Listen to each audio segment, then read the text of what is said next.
Yes, sir. Yes. Yes. Okay, thank you. Good morning, sir.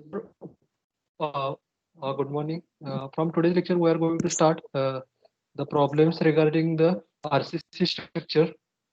So, without wasting much more time, directly we are going to forward to continue this lecture.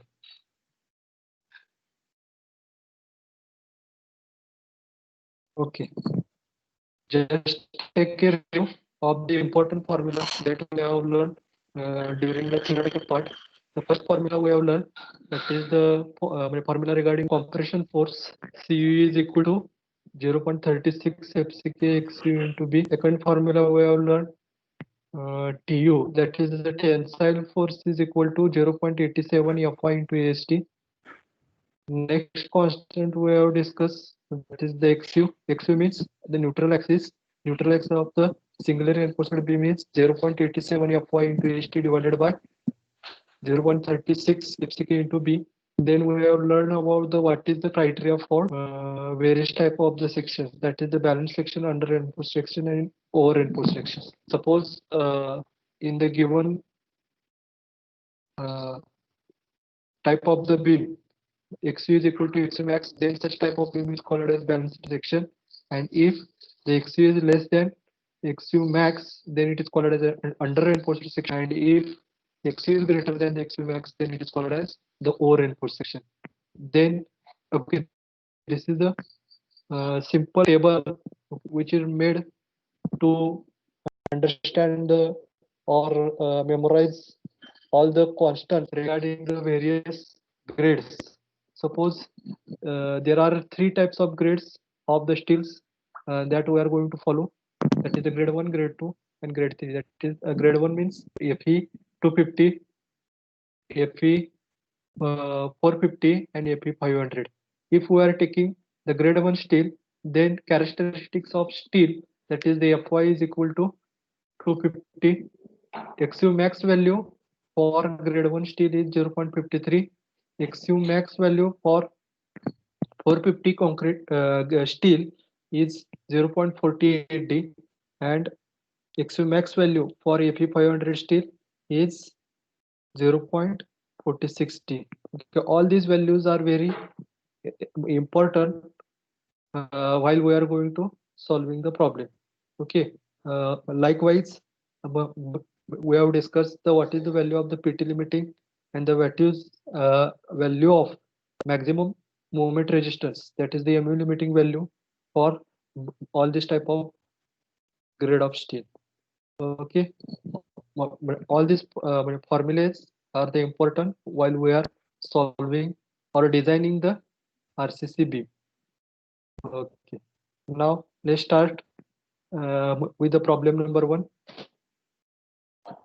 Okay, read the problem carefully. A beam having the effective dimension width is equal to 230 mm and depth is equal to 400 mm is provided by 3 bars of 16 mm diameter on tensile side. Find ultimate moment resistance for a beam if M20 and Fe415 materials are used. The answer of this question is 48.11 kilonewton meter. Okay, understood? समजलं काय?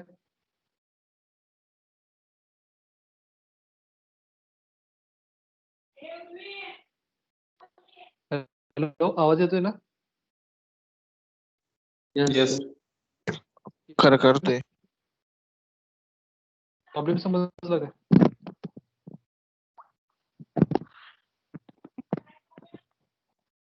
हो sir. समजला? चला मग पुढचा घेऊया. पुढचा sir घेऊया ना. क्वेश्चन समजला. प्रॉब्लेम नाही, मला वाटतं प्रॉब्लेम समजला. बरं ठीक आहे. हा, परत एकदा बघा. As usual we are going to starting this to solve this problem by drafting the what data is given, that means the given data. Given मध्ये बघा, गिवन लिहिण्याच्या आधी जरा प्रॉब्लेम वरती नजर टाकूया. आपल्याला काय फाइंड आउट करायचं आहे, what we have to find.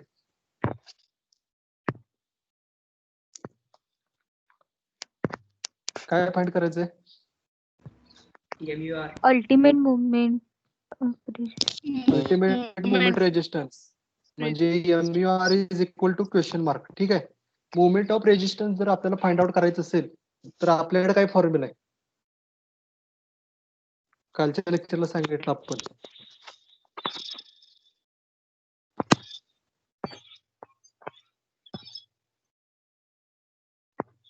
दोन फॉर्म्युला आहेत आपल्याकडे.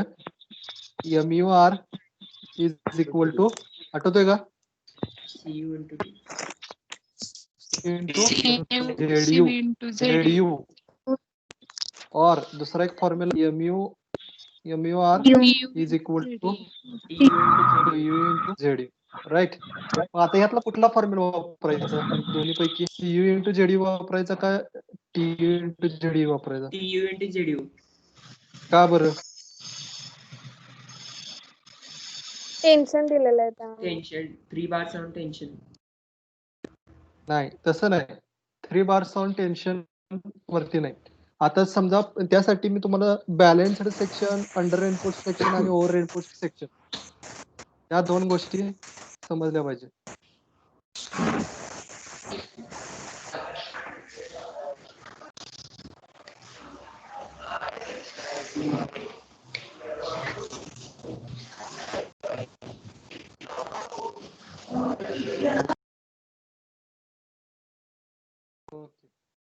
बॅलन्स्ड सेक्शन हे काय हरवे? ठीक.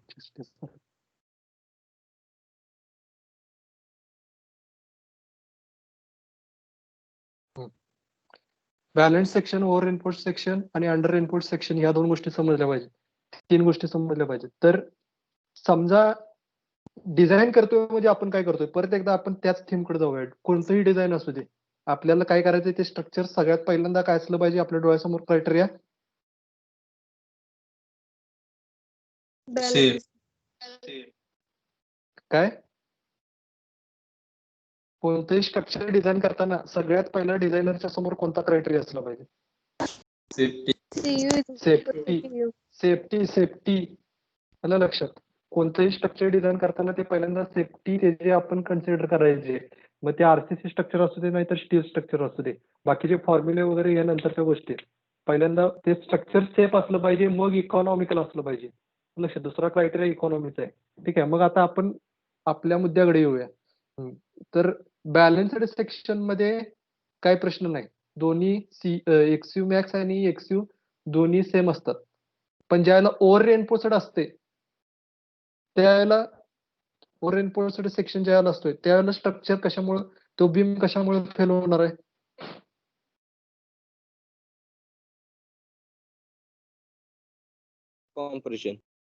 कॉम्प्रेशनमुळे. बरोबर आहे. हा. आणि ज्या वेळेला अंडर रेनफोर्स्ड असतोय त्यावेळेला कशामुळे फेल होणार आहे? टेन्शनमुळे. बरोबर आहे. म्हणजे पहिल्यांदा आपल्याला हे समजून घेतलं पाहिजे हे स्ट्रक्चर कशामुळे फेल व्हायला लागले.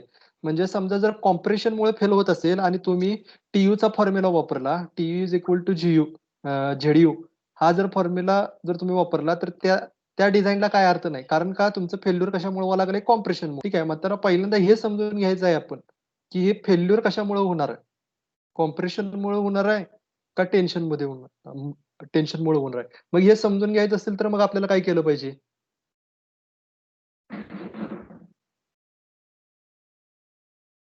आपल्याला कशावरनं कळणार की टेन्शनमुळे फेल्युअर व्हायला लागले का कॉम्प्रेशनमुळे फेल्युअर व्हायला लागले?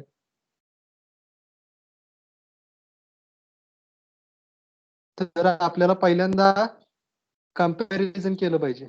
Comparison of section.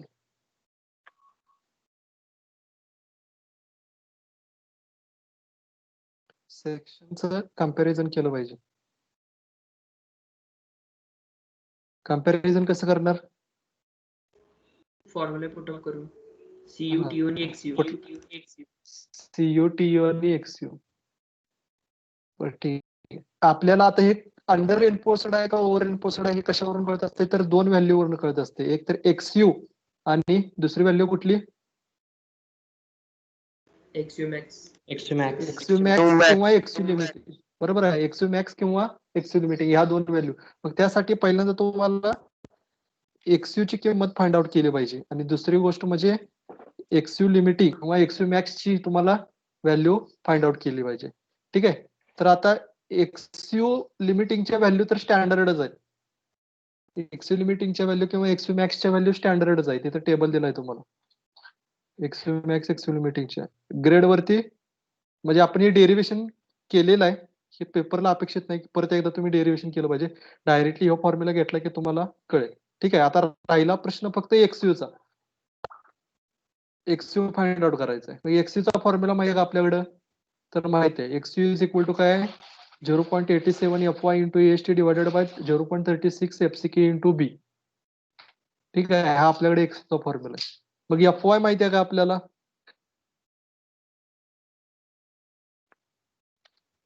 FY माहिती आहे का हो सर. किती आहे FY प्रॉब्लेम मध्ये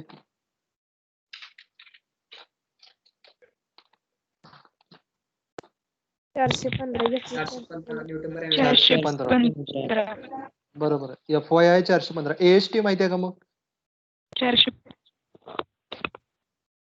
AST आता AST म्हणजे काय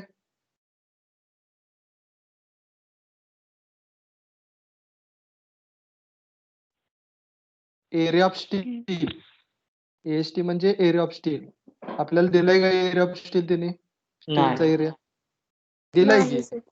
काढायचं दिलाय.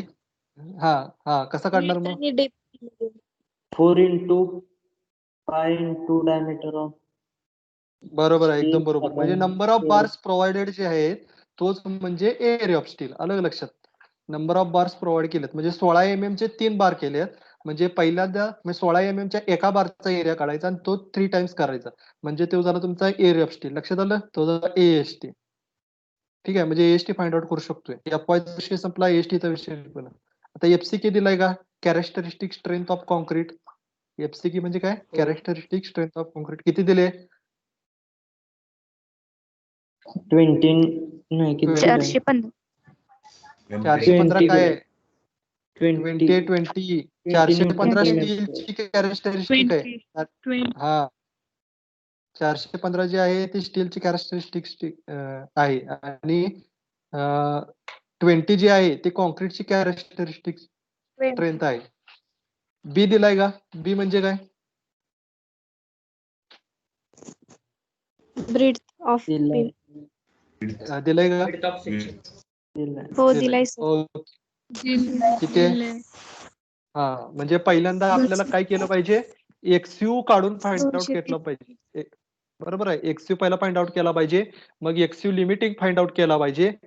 या दोघांचं परत कंपॅरिझन करायचं. या दोघांचं कंपॅरिझन करून मग आपण ठरवायचं की CU इंटू ZU वापरायचं का TU इंटू ZU वापरायचं. ठीक आहे. लक्षात आलं. प्रॉब्लेम कसा सोडवायचा आहे. मग त्यासाठी पहिला गिवन डाटा मध्ये घ्या. B इज इक्वल टू किती दिले चालू करा सोडवायला. B is equal to 230 mm. त्याच्यानंतर आता ह्या जे D दिले ते आपण स्मॉल d घेतोय. स्मॉल d आणि कॅपिटल D मध्ये फरक काय आहे इफेक्टिव्ह डेप्थ आहे. आलं लक्षात. म्हणताना ही डेप्थ जी आहे ती पहिल्यांदा इफेक्टिव्ह आहे का बघायचं. तर इथं प्रॉब्लेम मध्ये दिलेलं असते हॅव्हिंग इफेक्टिव्ह डायमेन्शन दिले म्हणजे ही डेप्थ जी आहे ती इफेक्टिव्हच आहे. आलं लक्षात. त्यांना D is equal to 400 mm. Right. त्याच्यानंतर परत काय सांगितले provided 3 number of bars of 16 mm diameter म्हणजे AST दिला इथं. AST इज इक्वल टू किती झाला 3 into pi by 4 into D square pi by 4 into diameter number किती आहे 16चा स्क्वेअर म्हणजे 16 इंटू 16 किती आलं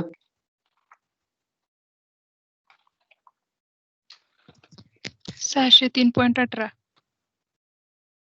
0.18 युनिट काय mm square. mm square. Right. त्याच्यानंतर AST झाला. Find the ultimate moment resistance MUR is equal to question mark. हा M20 दिले. M20 दिले म्हणजेच काय दिले? FCK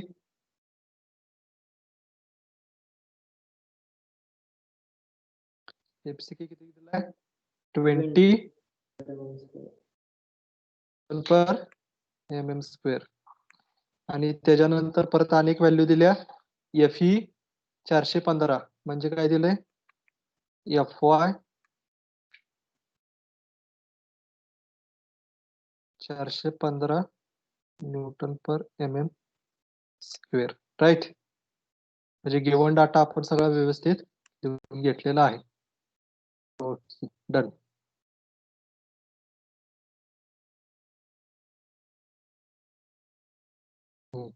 आता आता काय करायचं? पहिल्यांदा नेक्स्ट स्टेप काय असणार आहे? XU फाइंड करायचं. XU. टाका फॉर्म्युला. XU चा फॉर्म्युला टाका. XU is equal to 0.87 FY into AST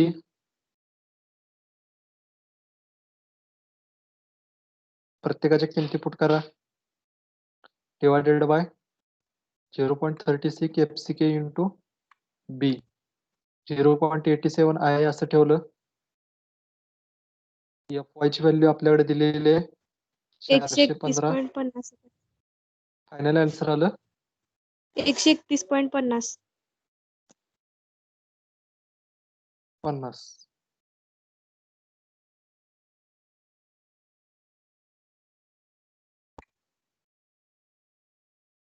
एक मिनिट. 303.18 AST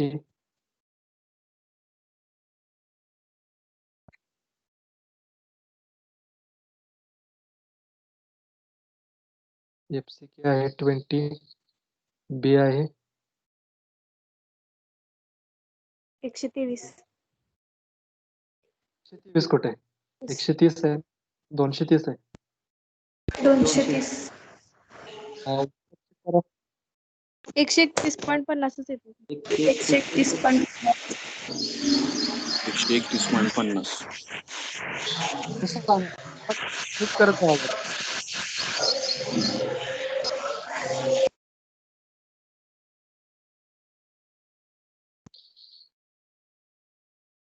युनिट काय असणार आहे हे XU ला? mm. ओके, ठीक आहे. हे झालं 131.50. ओके, आता काय काढायचं आहे आपल्याला? XU limiting. XU लिमिटिंग किंवा XU मॅक्स जरी म्हणता तरी सुद्धा चालते. दोन्हीचा अर्थ XU लिमिटिंग आणि XU मॅक्स दोन्हीचा अर्थ एकच. हा, XU मॅक्स किती आहे? कुठल्या ग्रेडचं स्टील आहे त्याच्यावरती डिपेंड आहे. 415 ग्रेड म्हणजे काय? XU max is equal to 0.48 D. 0.48 म्हणजे 0.48 इंटू D किती आहे? 400. 60. 400. किती आलं उत्तर टोटल? 192. 192. युनिट काय? mm. ठीक आहे. XU आला, XU मॅक्स आला. आता कंपॅरिझन करायचं. XU मॅक्स पेक्षा काय आहे? लहान आहे सर. XU मॅक्स म्हणजे काय झालं? Section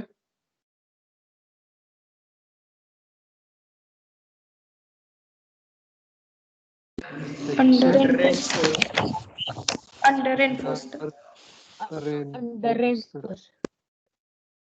section is under reinforced. Section under reinforced आहे म्हणताना MUR चा फॉर्म्युला काय होणार? कुठला घेणार आता? CU इंटू ZU घेणार का TU इंटू ZU घेणार? TU into ZU. हा, कारण रेनफोर्समेंट कमी असल्यामुळे ते फेल व्हावं लागले. लक्षात, अंडर रेनफोर्स्ड आहे म्हणजे काय? रेनफोर्समेंट कमी आहे, मग आता फेल्युअर होणार आहे टेन्शन मुळे, म्हणताना TU इंटू ZU. आलं लक्षात? मग आता TU चा फॉर्म्युला काय आहे?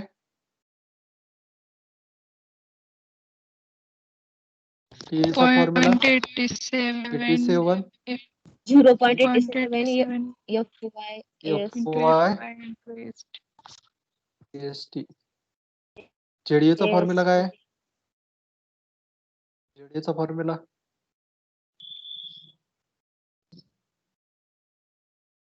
Minus 0.42 XU. लक्षात आलं का? D minus 0.42 XU. हे लक्षात आलं का? 0. टोटल आपली लिव्हर आर्म म्हणजे काय असते? हा, लिव्हर आर्म काढायचे आहे. लिव्हर आर्म म्हणजे काय? टोटल टॉप पासून सीयू पर्यंतचं अंतर जे आहे ते 0.42 XU आहे. लक्षात? आपल्याकडे 1 मिनिट आहे का बघतो. लक्षात द्या.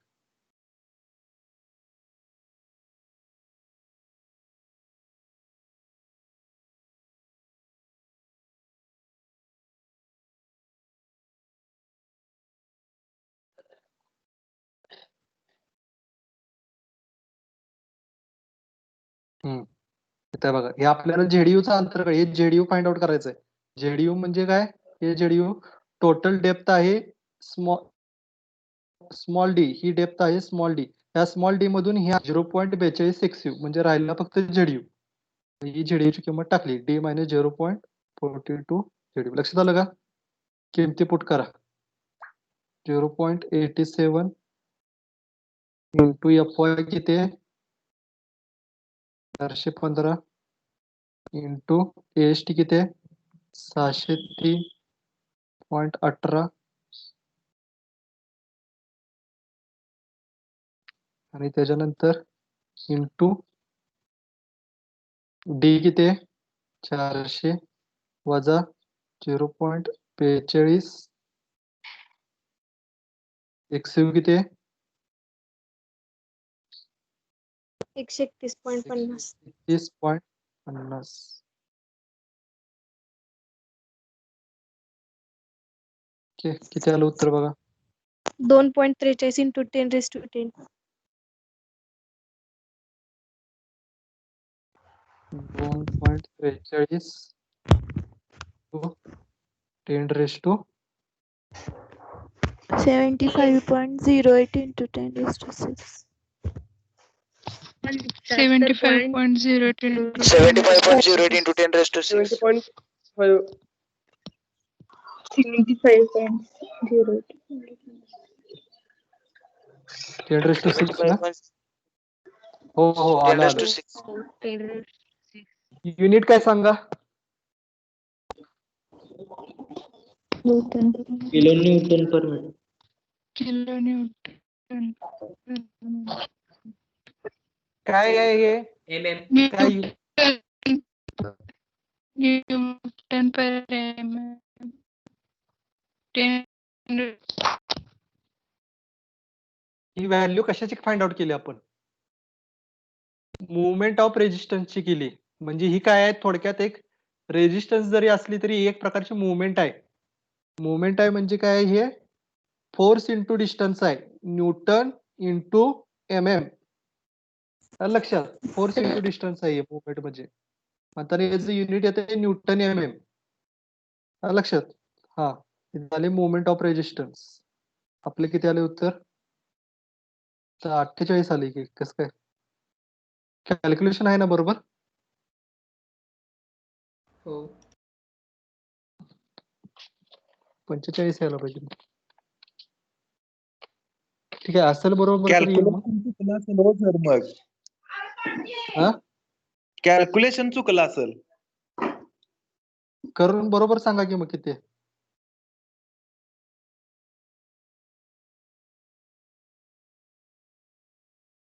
करून बघा किती येते बघा. अनेक जण कोणतर करेक्ट टॅली करा जरा. हेच येते sir.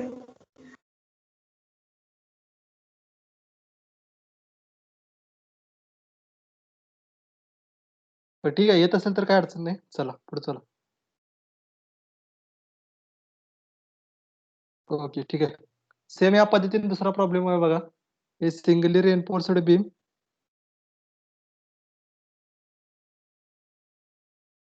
has cross-sectional area 230 mm by 500 mm is provided with tensile reinforcement of 4 ms bar of 18 mm diameter. State it is under reinforced or over reinforced section, and also find ultimate movement resistance. Assume effective cover is 40 mm. ठीक आहे, given पासून चालू करा.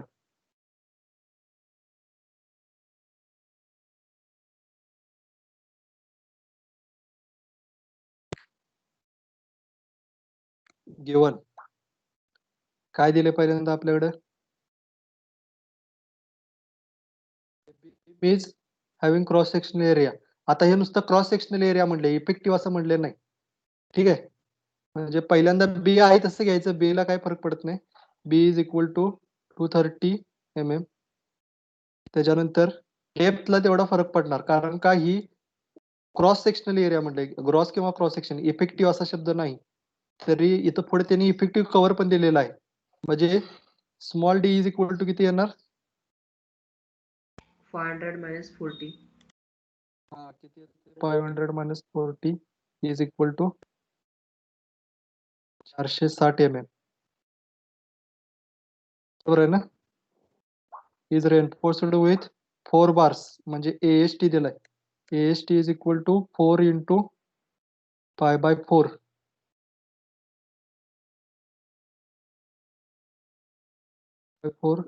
Into D square. Diameter किती आहे? 18चा वर्ग, म्हणजे 18 गुणिले 18 किती येते बघा? 1017.87 mm स्क्वेअर. राईट.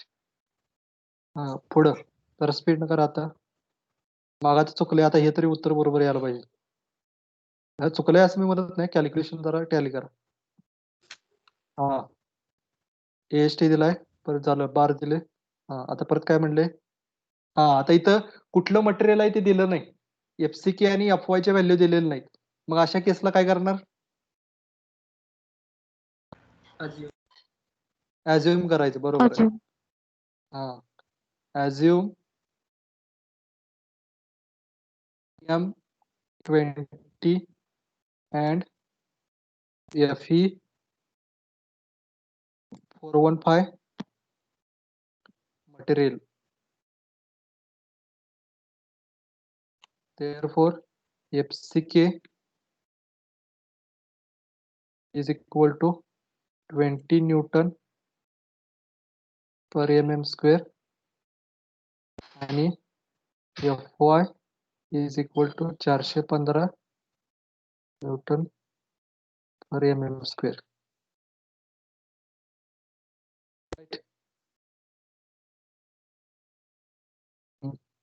आता काय करायचं? पहिल्यांदा XU ची किंमत काढायची. XU is equal to 0.87 FY into AST divided by 0.36 FCK into B. XU ची किंमत काढा, किती आली बघा?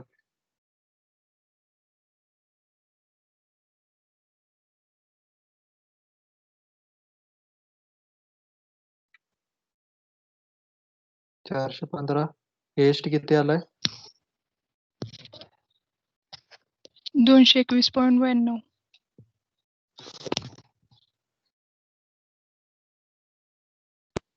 36 into M20 आणि 230. बरोबर. किती आले म्हणला XU? 221.92. बघा, ठीक आहे. 221.92 mm. राईट. आता काय करायचं? XU मॅक्स ची व्हॅल्यू काढायची.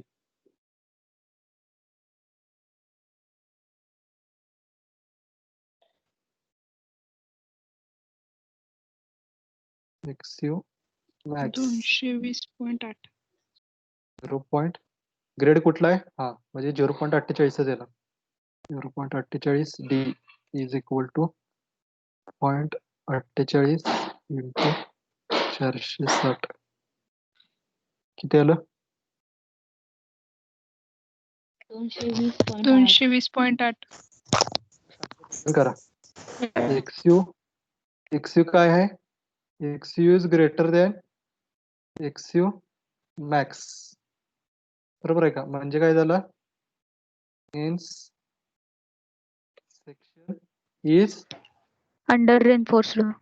Over Over enforced.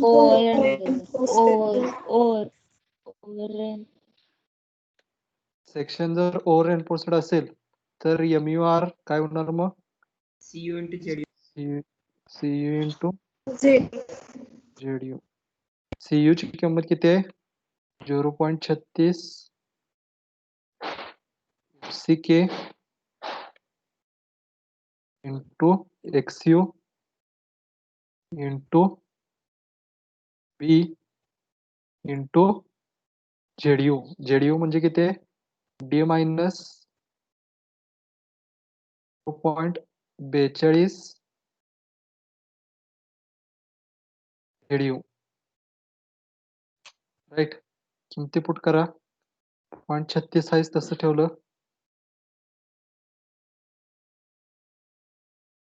Into FCK किती आहे? M20 ग्रेड आहे. FCK 20 झालं. XU ची किंमत इथं वरती काढली आपण 221.92 इंटू B किती आहे? 230 आहे इंटू D किती आहे? 460 मायनस 0.42 इंटू XU किती आहे? 221.92 म्हणजे MU किती आलं? MUR 124.83 into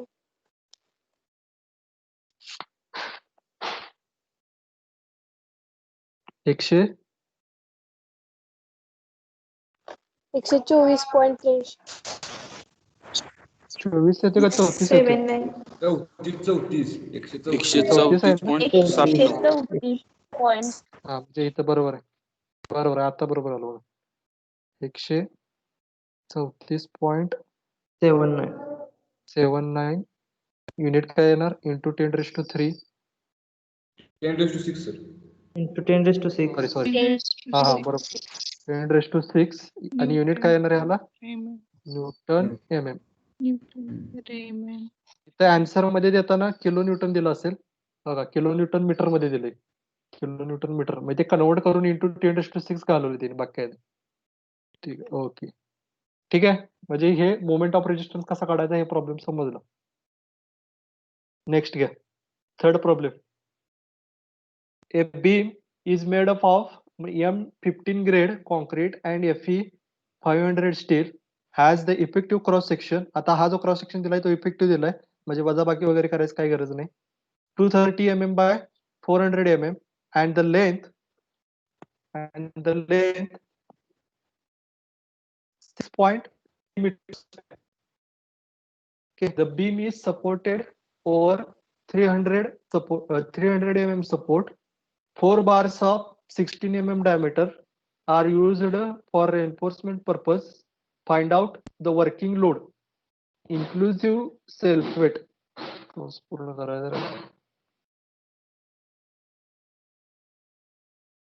self weight consider करून त्याचं सेल्फ वेट काढायचं आहे. म्हणजे थोडक्यात काय एक 230 बाय 400 mm डेप्थ असणारा एक बीम आहे. त्याची लेंथ किती आहे? क्रॉस सेक्शन पण दिलाय आणि लांबी पण दिल्या. 6.3 मीटर स्पॅन आहे आणि तो 300 mm च्या सपोर्ट वरती 300 mm च्या सपोर्ट वरती रेस्ट झालाय आणि मध्ये 4 बार आहेत 16 mm चे. तर आपल्याला त्याचा लोड काढायचा आहे. वर्किंग लोड त्याच्यावरती किती ऍक्ट करता येईल का? फाइंड आउट करता येईल का?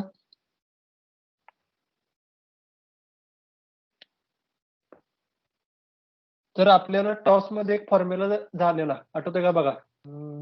कुठला बरं? Movement is equal to WL²/8 आठवतंय का? हा. त्याच्यामध्ये मुवमेंट म्हणजेच काय तर मुवमेंट ऑफ रेजिस्टन्स. W म्हणजेच काय आहे तर ते W काय असतंय? लोड लोड नसतोय तो, काय असते? सेल्फ वेट सेल्फ वेटच की काय, आता ते सेल्फ वेट म्हणल्यावर त्याचं युनिट काय येणार?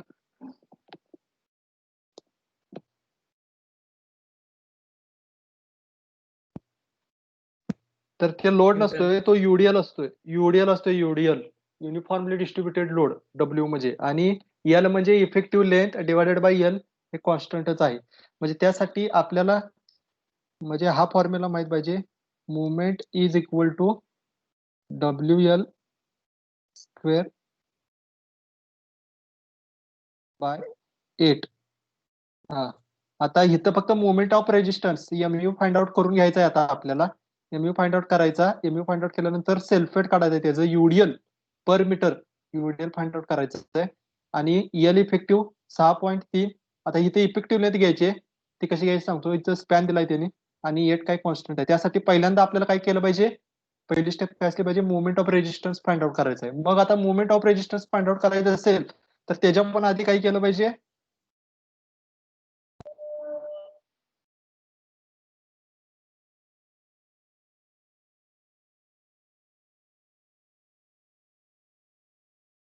काय करायचं,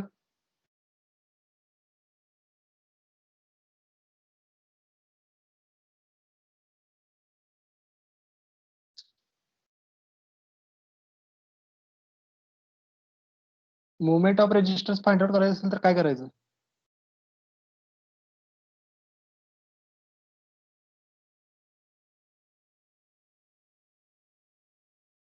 आवाज येतोय का?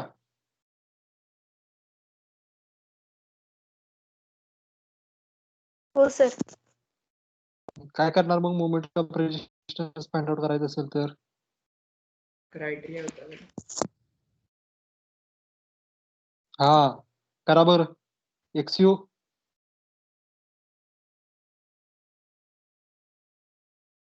आणि एक्सयू लिमिटिंगच्या व्हॅल्यू फाइंड आउट करा. पहिल्यांदा एक्सयू ची किंमत काढा. एक्सयू साठी फॉर्म्युला आहे आपल्याकडे तयार.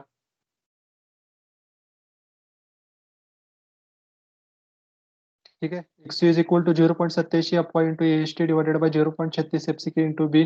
0.87 आहे तसं ठेवलं. एफ वाय ग्रेड कुठली दिली आहे तर 500 आहे. एफपी 500 करा 415च्या ऐवजी. आणि एएसटी म्हणजे नंबर ऑफ बार स्टार. किती बार आहे? बारचा एरिया 4 आहे. 4 इंटू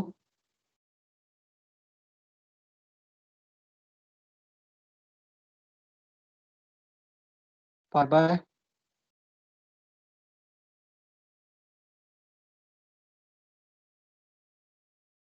4 इंटू किती? किती बार आहे? 16 बार आहे. 16 into 16 divided by grade of concrete M59 4.24 mm.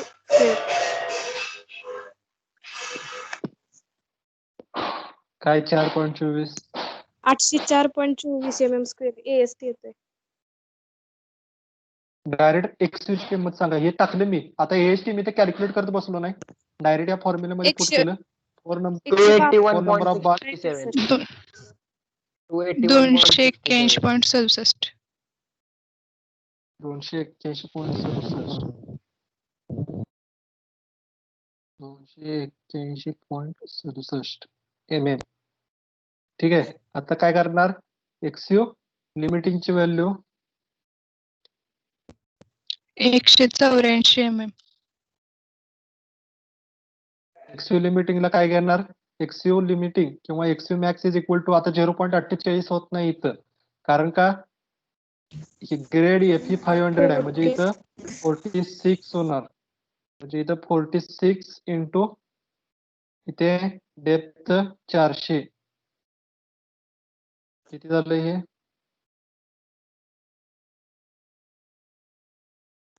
एकशे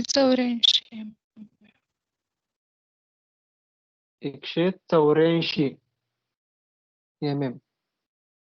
हा म्हणजे काय झालं आता X is greater than X max आहे, बरोबर आहे. म्हणजे झाला सेक्शन ओव्हर रेनफोर्सड.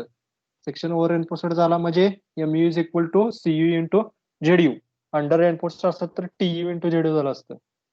फॉर्म्युल्यामध्ये टाका, सीयू ची किंमत टाकली 0.36 एफसीके इंटू एक्सयू इंटू बी into D minus 0.42 एक्सयू 0.36 into 20 into नाही 20 नाही ना 0.36 इंटू 50 इंटू एक्सयू ची किंमत किती आल्या 281.67.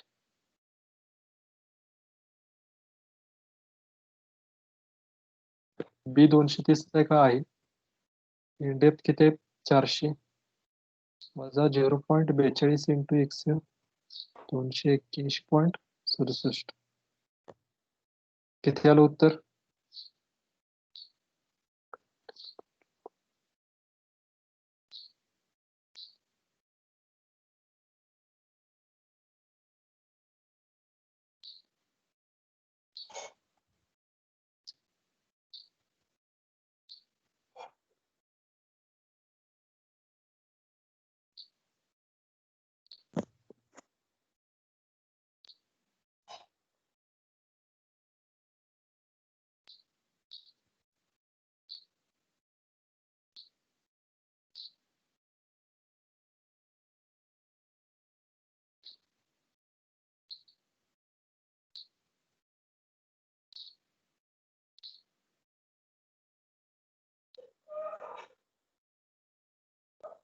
$98.54 into 10⁻⁶.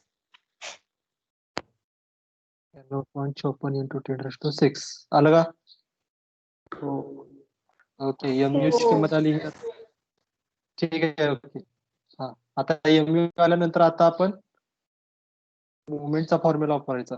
MU R is equal to आता पहिल्यांदा इफेक्टिव्ह लेंथ काढून घेतली पाहिजे. WL²/8 करण्यासाठी इफेक्टिव्ह लेंथ. आता इफेक्टिव्ह लेंथ म्हणजे बघा हा स्पॅन आहे, बरोबर आहे. हा स्पॅन आहे.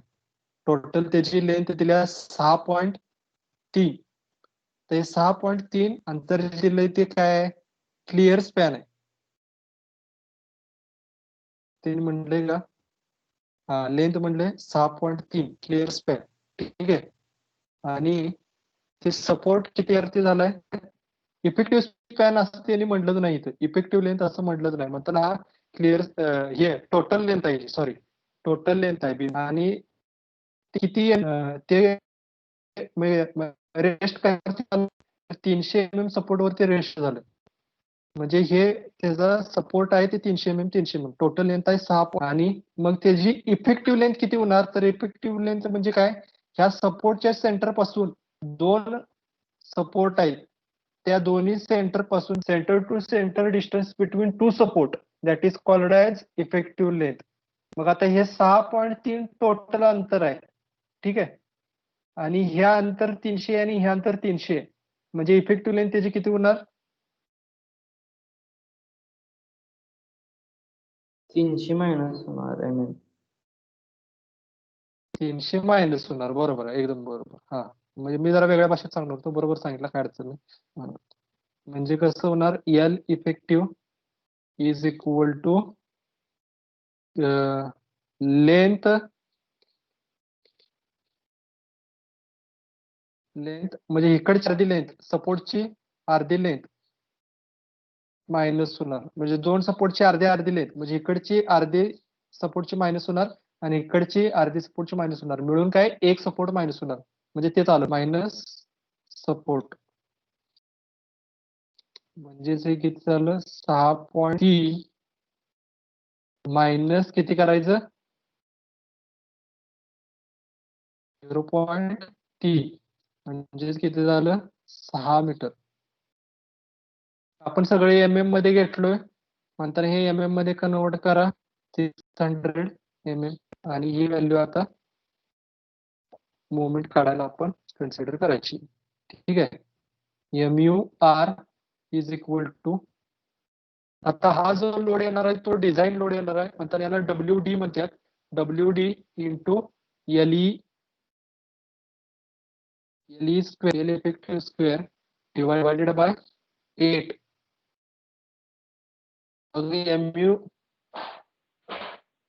MU ची किंमत पुट करा.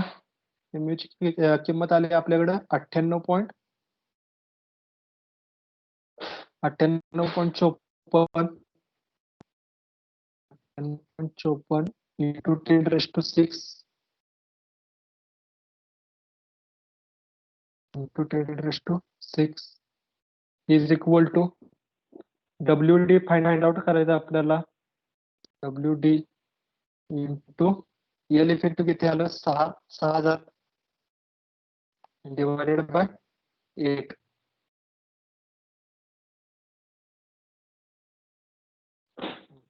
आता WD ची किंमत काय होणार? WD is equal to 98.54 into 10⁻⁶ to 8 बरोबर आहे का? Divided by 6000. 21.81. 21.81 मिनिट काय येणार? 89 sir. 89. युनिट काय येणार?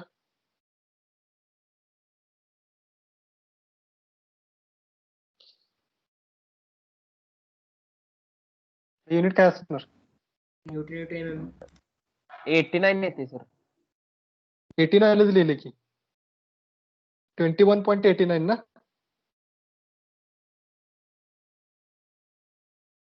युनिट सांगा मला आता याचं. न्यूटन इंटू नाही मगाशीच सांगितलं, हा जो लोड असतो तो काय असतो? युडीएल असतो. युडीएल बरोबर आहे का? युडीएल चा फॉर्म्युला आहे WL square by 8. Moment is equal to WL square. म्हणजे हा जर युडीएल असेल तर युडीएल चे युनिट काय असते? Newton into metre. न्यूटन इंटूच म्हणतो. अरे युडीएल म्हणजे काय दादा? Kilo newton newton per metre. हा किलो न्यूटन किलो न्यूटन कसं येणार? सगळं न्यूटन मध्ये घेतलं तुम्ही, किलो न्यूटन मध्ये कसं काय न्यूटन पर काढलं? न्यूटन पर mm. हा नाहीतर न्यूटन पर किलोमीटर म्हणजे कुठं लावतंय बघा. ठीक आहे. हा हे झालं. हा म्हणजे जर जाईल हे काय मी लगेच सांगायचं म्हटलं तर युनिट तुम्हाला लगेच पाठवतात. पण कसं आलं युनिट हे लक्षात ठेवा. न्यूटन पर mm का आलं? तर कारण हे युडीएल आहे. युडीएल एका युनिट माग असते. Unit of distance. 1 unit distance जर तुम्ही गेला तर त्याचा लोड किती? Per unit distance. Okay. WD. आता हे झालं डिझाईन आहे. आपल्याला सेप काढायचंय. सेप म्हणजे काय? सफरचंद. सेप म्हणजे आपण ते जास्तीत जास्त किती म्हणजे ह्या बीम वरती एवढा लोड ऍक्ट होणार आहे 21.89. 21.89 एवढा लोड ऍक्ट होणार आहे. मग तुम्ही आता तुमच्या डिझाईनला घेताना किती लोड घेणार? 21च घेणार का 21 पेक्षा कमी घेणार का 21 पेक्षा जास्त घेणार? 21 पेक्षा जरा कमी घेणार. म्हणजेच काय करणार आहे आपण? ह्याला आलेल्या उत्तराला काय करणार आहे आता?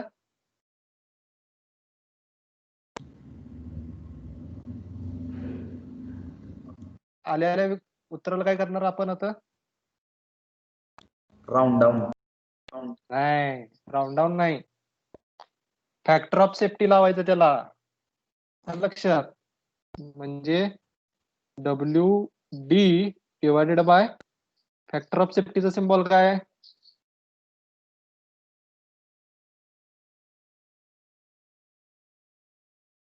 Gamma M. किती असतोय कॉन्क्रीटला फॅक्टर ऑफ सेफ्टी?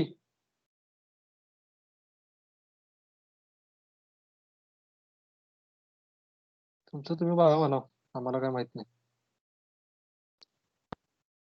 बघा 1.5 factor of safety for concrete. Factor of safety for steel 1.15. हा WD चं कॅल्क्युलेशन वेगळं येते. किती येते? एकशे सर एकतीस 13.14 येतोय. पॉईंट 38 होय, into 10 sir. raised to 3. 131.38 हो सर 131.38 येते.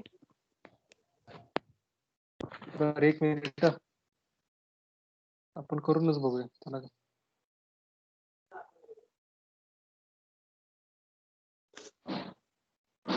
माझ्याकडे जे उत्तर आहे त्याच्यात पण तेवढंच आहे.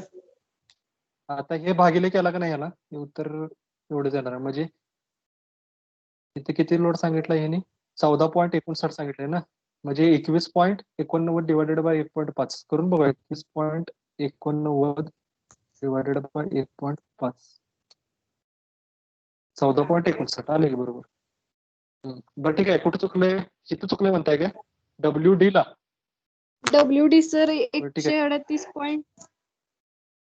करून बघा कॅल्क्युलेशन. हो का, काय करायचं सांगतो. 98.56 इंटू 10⁻6 आणि त्याला 8 न गुणायचं. म्हणजे काय? 98.54 इंटू 10⁻6 म्हणजे काय? 10 वर 6 शून्य. 1 2 3 4 5 6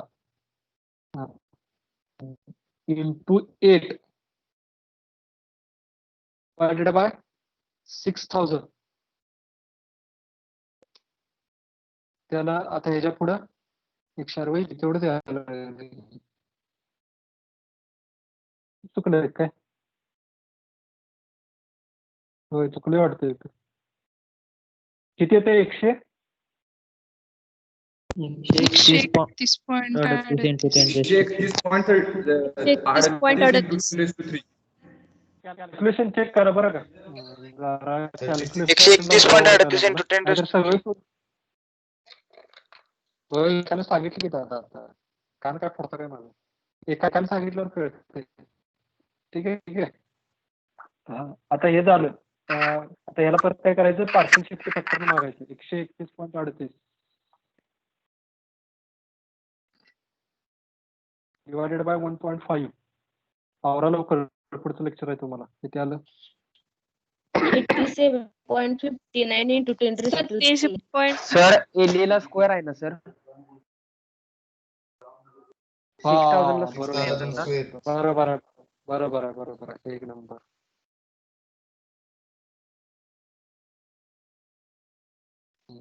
दोन वेळा 6000 गेला पाहिजे. बरोबर आहे. आता बघा, आता येईल माझ्या मते.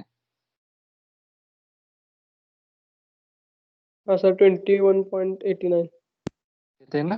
हा.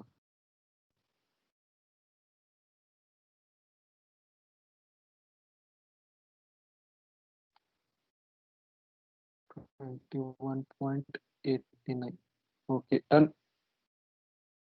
आणि 14.59 लास्ट आन्सर येते बघ.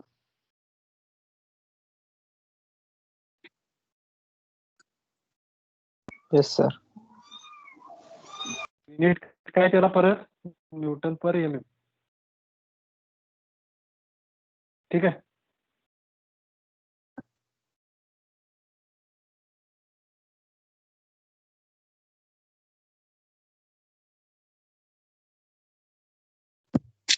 होमवर्क घ्या. 4 प्रॉब्लेम व्हायला पाहिजे होते. हा होमवर्कला घ्या. आता काय मी घरात सोडव, थांबूया इथं आपण.